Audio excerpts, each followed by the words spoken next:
What's happening, Hardscapers? This is episode 203 of the How to Hardscape podcast, where we talk about how you can start and grow your hardscaping business. And on today's episode, we're joined by Andrew Vear. He is a hardscape consultant in the industry, speaker, and I actually saw that he was talking about hardscape maintenance for businesses. So I wanted to invite him on the show to talk about this topic, as it's something that I've had on my mind for quite some time now, trying to figure out how hardscape maintenance can play into my business long term. So that is definitely a main topic of today's episode, along with Andrew's long background in the industry. But before we get into today's episode, I want to say thank you to our sponsors, GPS Track It. If you need GPS tracking for your vehicles or equipment, reach out to GPS Track It or go to gpstrackit.com/how-to-hardscape. As well as our sponsor, Cycle CPA. If you need bookkeeping, accounting, CFO services, reach out to Cycle CPA at cyclecpa.com. Let them know How to Hardscape sent you for $200 off their services there. And we'll be talking more about them too later in today's episode. But for now, let's get into today's episode with Andrew Vear. Today, we're joined by Andrew Vear. He is a speaker and consultant for the hardscape industry, and he's been in the industry for quite some time. So we're ready to pick his brain on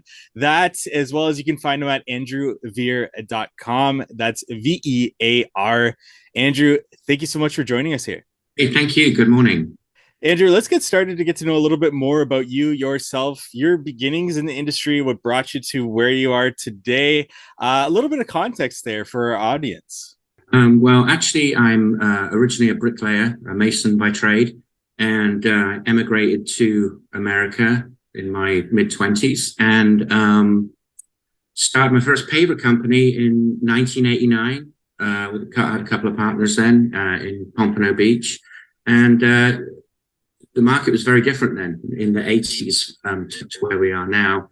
And started my first office in Pompano, then opened one in Clearwater, then Destin, Florida, and then New Orleans. So ended up selling that business with my partner and got a job as a general manager for a paver company, actually in Las Vegas, due to my no-compete. So, yeah, that's how we ended up out west. Very, very different markets from the East Coast. And went from there, and then eventually got into hardscape maintenance, which is really a very underperforming situation right now. We're very short of hardscape maintenance. Absolutely. If you don't mind, I'd like to ask you some questions about your time in the industry there, beginning with selling a business back then. What was that kind of experience like in terms of you've owned and operated this business, like you said, I think with your partner there?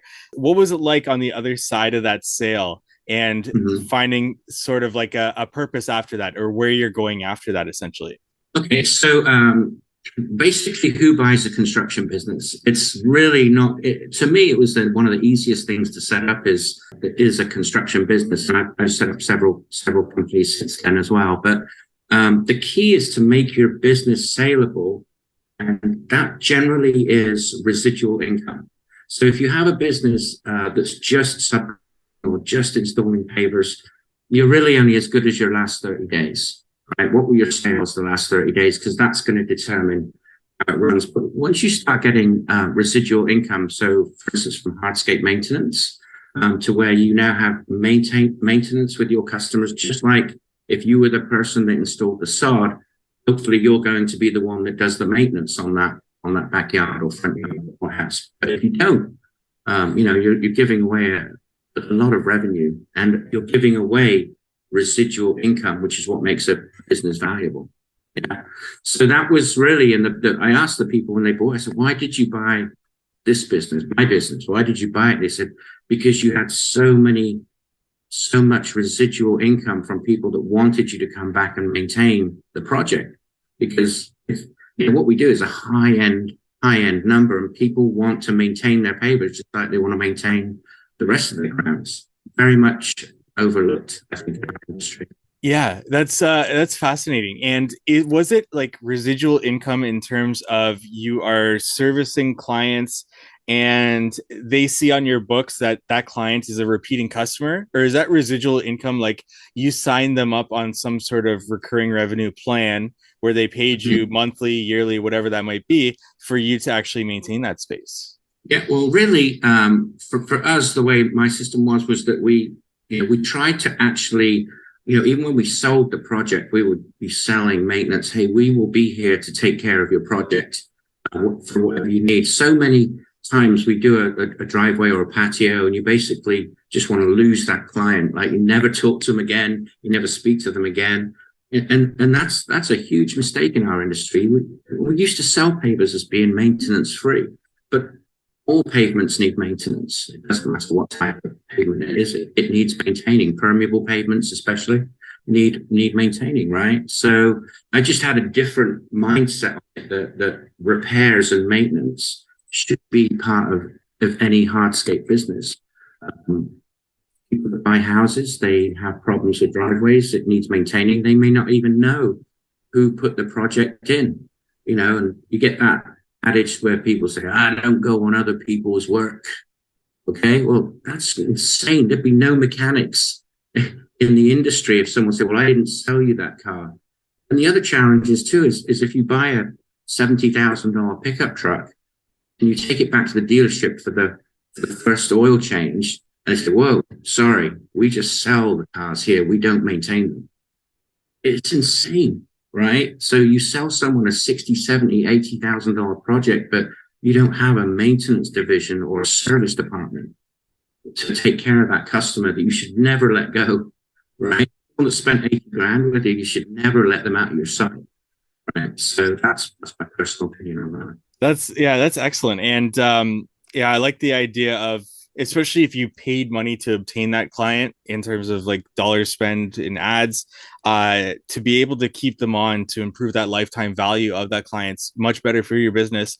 And how did you go about selling them on that maintenance? Because one thing that I've struggled with in kind of creating this maintenance type business is a lot of clients see pavers as like a longer term solution as for a pavement solution for their house. How do you sell them on maintenance on top of that added cost to pavers to say, how did you go about kind of talking them into maintenance for that? So there's a couple of things that we used to do. One of them was that if to come out and maintain the project, we would extend the warranty. Okay, so if we initially, in those days, I mean, warranties are so long right now. It's my children's children will still be maintaining some of these checks, right? But the key was that, like, if we can come out and clean your driveway, just clean it, maybe even seal it one time, we'll give it another 5-year warranty if we're able to come out and inspect the project and take a look at it. And I actually got the idea from a roofing company I used to work with when I first came to America, was the renewable warranties as well. With that, it gets you back in front of the customer. It keeps you in their mind, even when that comes to referrals or my next door neighbor, and call Samington or call Andrew, and get you back in front of your customer. Because marketing and getting the initial job, that's where all your investment is. Right? And then your return on your investment comes on each subsequent visit. You get to go to someone's house, maybe accessories or paver lights, or even if it's not sealing, right? The other way we would sell it is, if I left the car in the driveway for 5 years, how would it look? If you never washed it and you never cleaned it, what would be on top of it? What would be the surface that you would see? Because that's exactly what's in your pavers. And pavers are not poured concrete. They do need brightening and refreshing and looking good, which we can do, right? Just like you can a car. If you clean it and take care of it and the surface, it looks new for many, many years. And I think the other thing too is people forget at least a 50-year pavement, right? If you install the pavers with ICPI guidelines, for instance, you're building a 50-year pavement, no problem at all. But contractors basically take a system and then shortcut it. And so every time you take a shortcut, it's like adding water to concrete. You can exponentially weaken it. So build it right, build a 50-year pavement and keep a customer. That should be the way to do it. So then when you would present a proposal to a potential client, would you include like your base warranty and then include another package where if you paid this much, this would be your extended warranty that you would get based on us maintaining the space? Or how would you go about creating that maintenance inside of that package? Well, in construction, right, we have good clients, and then we have clients that we genuinely, absolutely don't want to see ever again, right? There's got to be 10% of the people where, you pull off the job site and then you're just licking your wounds, thanking whoever that you made it through another project and let's get started on the next one and get that behind you and set fire to the file, right? I agree. There's definitely some people out there that you might not want to do business with in the future. So I leave that choice up to us, right? So, maintaining your sanity in this industry is job one. And we all have problem clients from time to time. And so we didn't put that in, but every job that we did sell, we put as an option, for instance, on the contract, what it would cost to use polymeric sand and what it would cost to additionally seal the project after it's finished, right? Especially with sealer. So that would always be a separate item. Once we've collected the money on the first coat, don't put sealer in there included with the project, because if the weather is bad for the next 3 weeks, that's holding up a big completion check, which you don't want. So what we would do is, when we were finishing, for instance, Mrs. Winkelstein's driveway, and the guys are hosing it off, finishing it. Wow, the color looks great. Well, and then the foreman would say, if you'd like it to look like this, we have a line item that you can okay and send back into the office, and they'll get you on the schedule. You get the job completed and paid first. It's usually a good idea. So sometimes it's at the end of the completion of the project, you would get the first round of maybe a ceiling, or maybe they want polymeric sand. But if you don't offer it to people, they won't get it. So, there's no point in keeping stuff like that secret as well. You have to know, again, if you have the world's best mousetrap, but no one knows about it, doesn't make any difference, does it? So, that again, let people know what you have, all of your services at the time. So it's successful.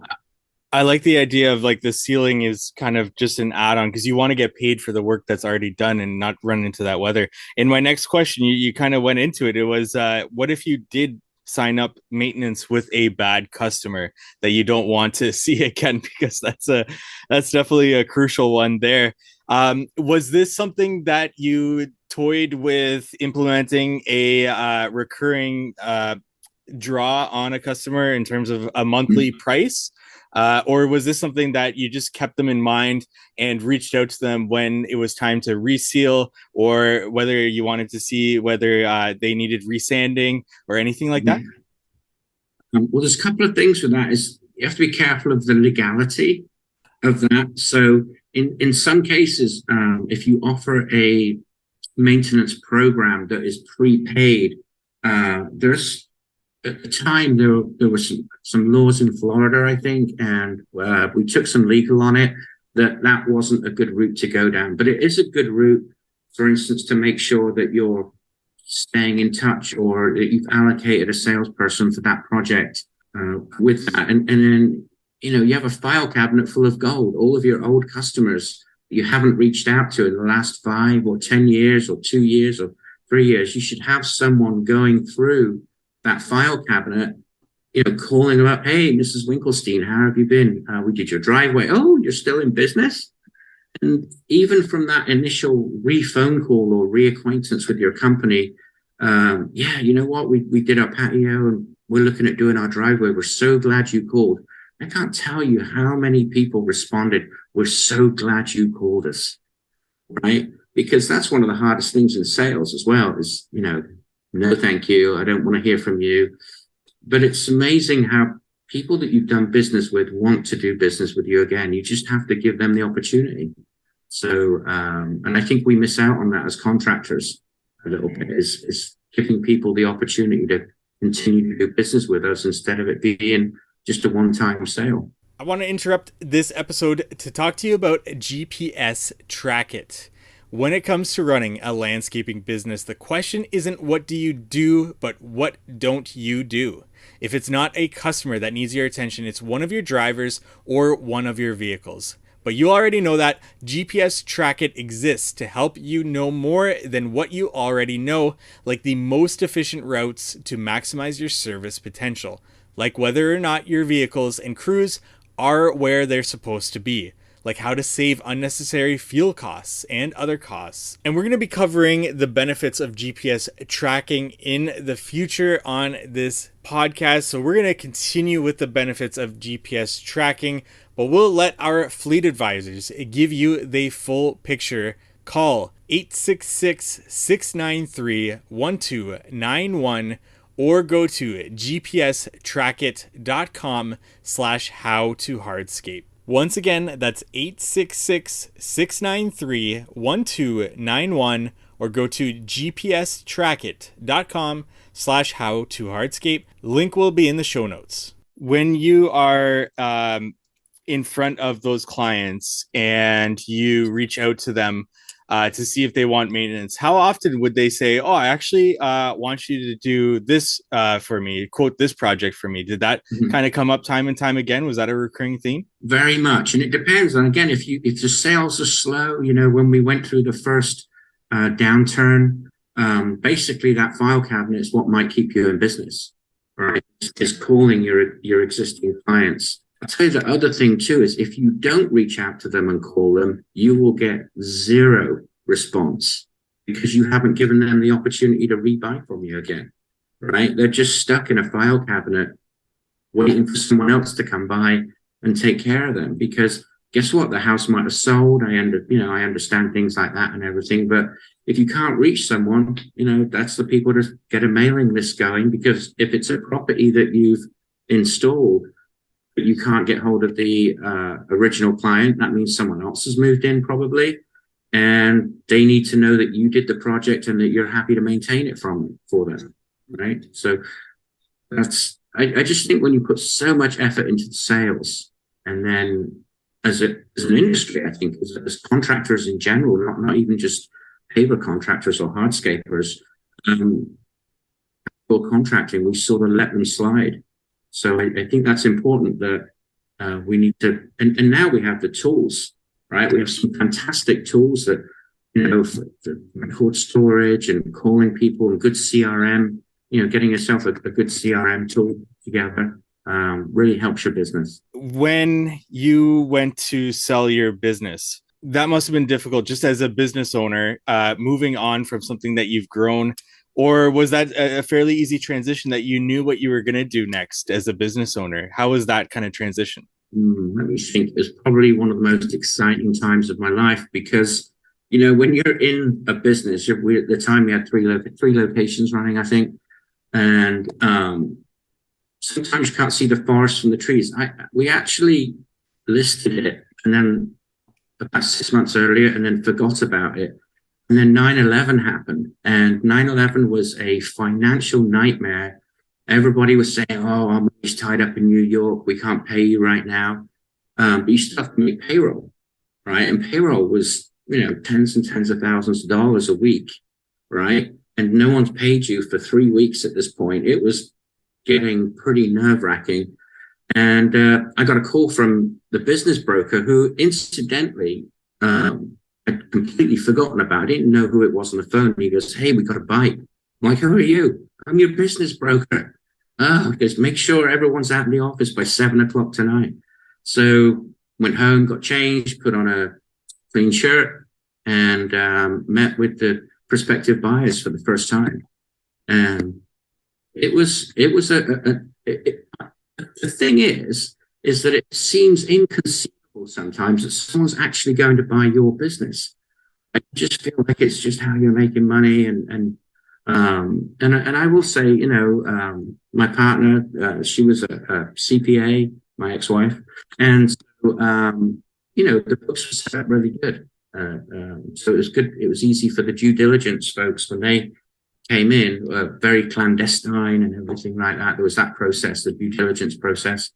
it was pretty easy for them to see that we weren't fudging any numbers or anything like that, that it was a genuine, we were actually making a profit in the construction industry. What a concept. Um, so it went really well, but at the same time, I could pinch myself like, is this really happening? And, when you're at the closing table and then the day after, you realize, wow, I'm not going to the office today. It was very surreal. Yeah. At the time of the sale, how hands-on were you in the business? What was your role like day to day that you were doing? Well, we were running 3 locations at that time. So that was Clearwater, Destin, and New Orleans. So I was going between all 3 businesses. We had general managers for each office. And so I was running the group, if you like. And really the way that the business is run in Florida and other places, and it varies from state to state. There's a lot of subcontracting going on, just like any construction company, whether you're hiring subcontract carpenters or concrete guys. I mean, the industry was very much in the subcontract. In other states, that's actually illegal to do.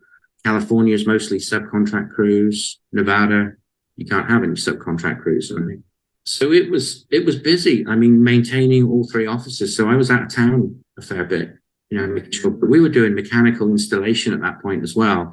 So we were doing port projects, pretty large jobs, over 100, 180, 200,000, 300,000 feet square foot projects. So the commercial jobs, once you get them set up, sort of set and forget it sort of thing.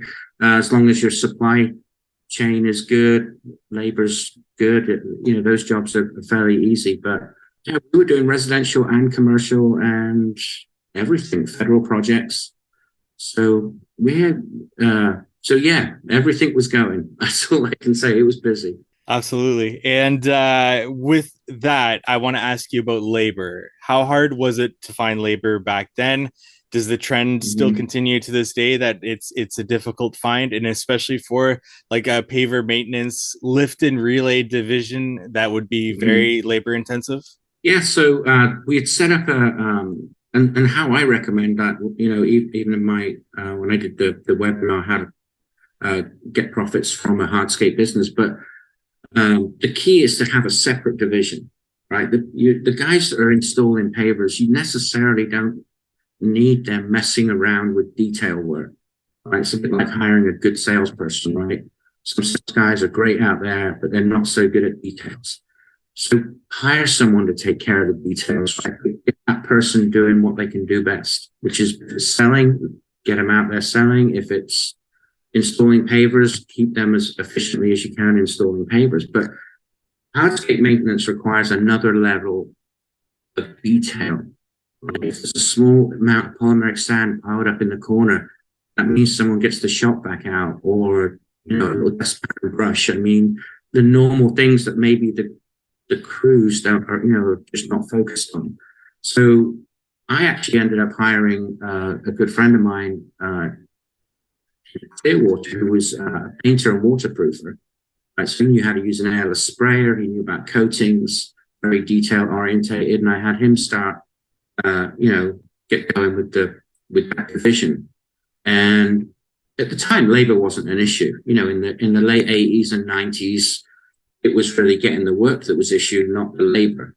Okay, I think that's a complete reverse now. You need to make sure you've got the labor, because work is still fairly prevalent out there, but labor is a challenge right now. And with ICPI, have major, really trying to push forward on workplace development, getting younger people into our industry is difficult, right? So that's one of the challenges today is labor. Any contractor of our industry or anyone, it's labor issues. Supply chain, I think we burst through that, but labor today is still hard. When looking back, you mentioned the work was harder to come by in comparison to today. Is that because pavers hadn't really established a foothold in like the residential commercial scene as opposed to other pavement solutions? I think I can quote an icon in our industry, Mr. Ed Fioroni. and he had a really good idea on how our industry works. So when the pricing of let's just say, I'll throw out square foot pricing, but if the pricing of a particular 1,000 square foot driveway is $30,000, right? Okay, in one part of the country, but at some point with volume comes an increase in efficiencies. Maybe the labor is more efficient, maybe they're faster, they're more proficient at it, maybe it's the pricing of the pavers. But if the price comes down to a level where people look at that and go, let's see, that 1,000 square foot driveway isn't 30,000 anymore, it's only 10,000, right? Okay, that becomes a lot more saleable to a builder, to a contractor. So again, when home builders start coming on board, when tract homes are start becoming pavers, so that every house in the subdivision is pavers, okay, that pricing level comes down, but the volumes go up because the pricing's come down from being a bespoke, custom, 1,000 square foot project of 30 grand in the West to $10 a square foot in the East, right? Which, again, I hate throwing pricing out there because every project's different, but back homes, the projects are fairly stable. There's difference from house to house. But tract home prices in Florida are under $5 a foot. So when you start reaching those type of numbers, the volumes increase, the price comes down, you reach a really good level where then what happens is the manufacturers start determining the pricing because of what their capacities are. So out in the West, we're really at capacity with all the manufacturers out West, but there's so many more machines in Florida and the East and everything. It's a different market. So when you have, again, more manufacturers, more installation, more pavers, there's a shortage of manufacturers, it becomes a luxury item. I just want to take a break from today's episode to talk about our sponsor, Cycle CPA. You may have a CRM or project management software in place, but what data are you using to ensure your estimating is accurate? Having a proper accounting setup and accurate bookkeeping done is key to understanding overhead expenses and other costs that must be recouped in your estimates. Cycle CPA is a remote bookkeeping and CFO firm that helps to connect the dots from the financial reports to the hardscape and landscape data needed in order to reach high profits. They provide landscape and hardscape industry benchmarking, job costing, financials by service line, advisory meetings, and much more. Cycle CPA's team of accountants are specialized within the hardscape and landscape industry, and you can visit them at cyclecpa.com, and for $200 off, mention the How to Hardscape podcast. Now back to our episode. With your transition to working for a paver manufacturer, is there anything that kind of brought to light for you from when you were a business owner on the other side of things? Was there anything that you learned that kind of shone a light on any frustrations that you had as a business owner, or anything that any friction that you experienced as a business owner? I think when you're a contractor, and I can speak for myself, is the transition going from contracting to manufacturing. Not just working for a large corporation or anything like that with rules and regulations and people above you. One of the things of a contractor is we're used to making on-the-spot decisions, right? So, and there are subsequent actions and reactions from that. Whereas when you're in a larger corporate environment, sometimes your hands are tied behind your back a little bit. And even though you need to make a decision right away, you've got to go through the chain of command. And it's got to go through 3 layers of approvals, and then it's got to be on a spreadsheet for the accountants, either in another country or somewhere else to another state to look at. Buying a pencil sharpener becomes hard work sometimes. So that was frustrating a little bit because I felt like some of the decisions would save money, but now you can't save money because it's taken so long for that come around. On the other hand, you can't give someone an open checkbook. I completely understand that. I think the other thing that I learned from being in the manufacturing is if the manufacturers are break, okay, they're trying to make lumps of concrete to such a tight infinitesimal degree of accuracy for them just to meet ASTM 936 standards. And then sometimes you get a Monday morning paver, right? So calling up and screaming at the manufacturer isn't going to get you anywhere. You know, everybody gets a Monday morning paver at some point, and you just got to work through it. That's what shows your maturity, I think, at some point, is how you deal with your problems. We all get problems. If you turn this into a free lunch and maybe a round of golf, or do you end up being ostracized by the supplier or the manufacturer because now you have a reputation as being, a screamer and a crier? Okay, nobody wants to do business with.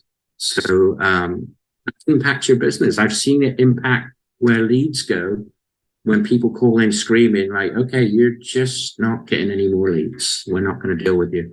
Nobody will tell you, but you'll just notice the leads start dropping off, and that's just how it works. But be nice, work through your problems. And the one final thing I'll say is, when you're calling up your supplier or manufacturing saying, I got to get another 10 cents a foot off, or I'm finished on this project, or I need a nickel, I need a dime a square foot off, or something, is that you're asking the wrong person.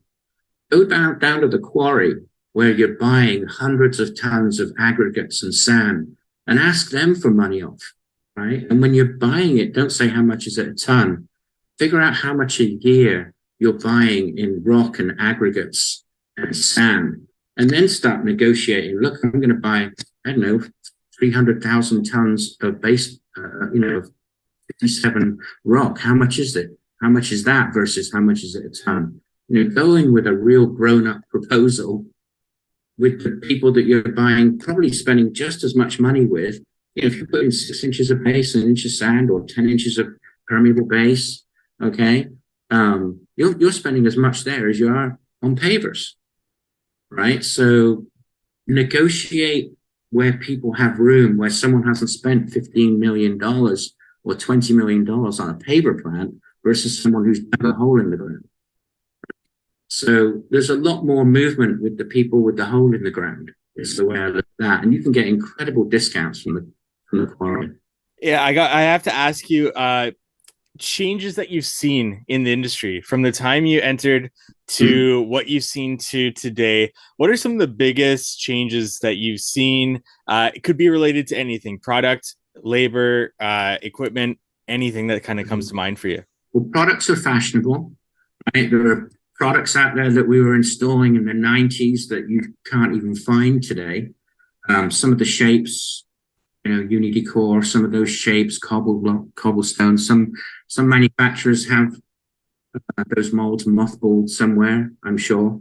But they're fashionable. It's architects are fashionable. Like, for instance, right now, plank pavers and large format pavers are pretty fashionable. But in the 90s and even the early 2000s, they were just not even available. So fashion, just like anything else, is swerved by the manufacturers, just like the fashion industry determines fashion in clothing, right?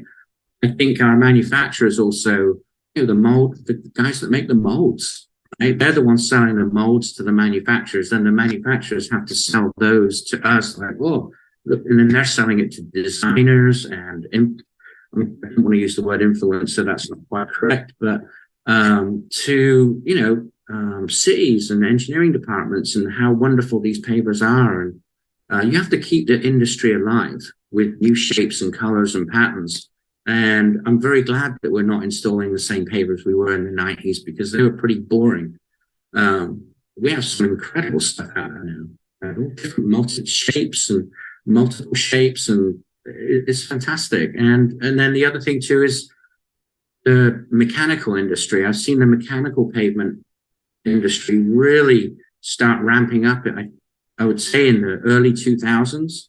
And it sort of seemed to peak a bit and then drop off. And a lot of that sometimes is when the manufacturers are busy, they don't want to manufacture a mechanical install product that they're not going to make a lot of profit, right? So they want to sell the Mrs. Winkelstein beautiful bespoke patio stone that they can get 3 times as much money for the same amount of layers on that machine.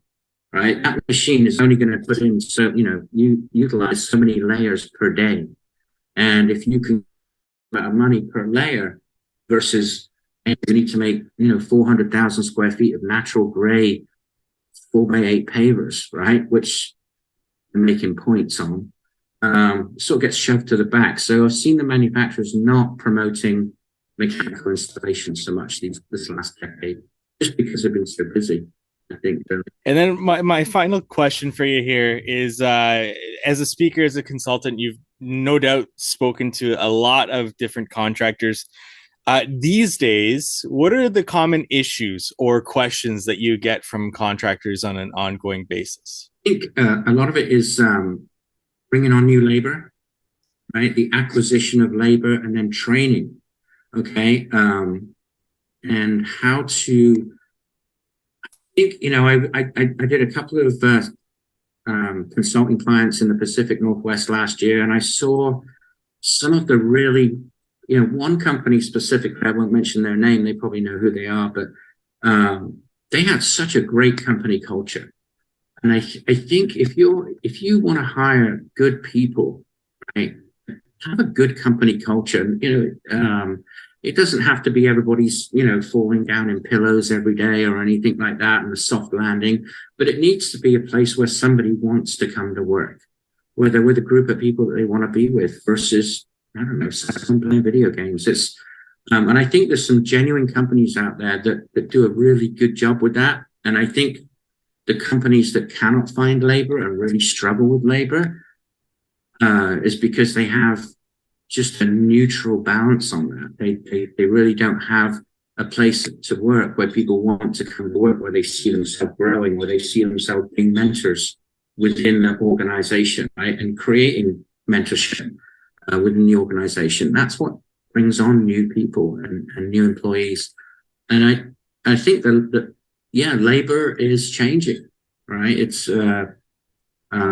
becoming a place where you have to make a good workplace, or no matter what field you're in, right? Doctor's office, if a doctor's office is just chaos where people go home crying every day, right? That's not a good scenario. But if it's somewhere good to come to work where you're proud. I mean, we have a business that's fantastic. We create amazing projects that you can take your kids to look at in 10, 15, 20 years time. I'm guilty of that. Right? Hey, look at these pavers we did 30 years ago, and the kids just don't want to know. But that's our industry, is that people, it's not something that somebody eats or consumes. It's something that's there pretty much forever. I've still got projects 30 years old in Florida that still look amazing today. So I think if you can keep getting new people to come into the industry, it'll stay strong. I think we need to focus on that more. And I do have one last question for you, Andrew, to close things out here. It's a big one too, so I'm sorry to throw this at you here. But I try to ask it to every business owner that has come on the podcast, and that is, what is one thing you know now that you wish you knew from the very beginning? And this could be personal related, this can be business related. Feel free to take it wherever you want to go. But what is that one thing that you know now you wish you knew from the very beginning? I think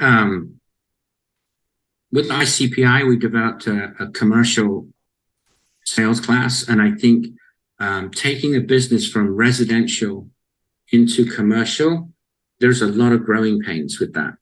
It's one, when you keep your business just solely residential, you deal with Mrs. Winkelstein, you finish the job, you put out your hand, you collect your check, okay, move on to the next project. And then with, commercial projects is, you're going to work for 30, maybe 60 days without getting paid.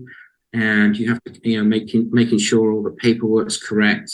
I think I would have really appreciated doing the ICPI commercial class before I did that. And we, at the time, I think I was chair of the education committee for ICPI. And I knew that there was an importance to this because, bringing people through going from residential to commercial it's like getting dragged through a hedge backwards, right? It's difficult. There's a lot more paperwork. There's a lot more things to do. And instead of dealing with one person, you're dealing with every other subcontractor on the site, people walking on your stuff, people disrespect, it's difficult. So I think I would have I should have educated myself better on that before leaping into the commercial side of the industry. But you get through it. It's amazing what you can live through. But I will say that was a very hard transition. Andrew, excellent interview. Thank you so much for your time today. Where can our audience go to find out more about you? Wherever you want to send them to, where would that be? I have a basic website, andrewvear.com. Or you can email me at andrew@andrewvear.com. Andrew, thank you so much for your time. Okay, thanks very much. Thank you for listening to today's podcast episode. Once again, thank you to our sponsors, Cycle CPA. If you need bookkeeping, accounting, CFO services, reach out to Cycle CPA at cyclecpa.com. Let them know How to Hardscape sent you for $200 off their services there. And as well as GPS Track It. If you need GPS tracking for your work vehicles, equipment, go to gpstrackit.com/how to hardscape. And we look forward to meeting with you next week on the How to Hardscape podcast.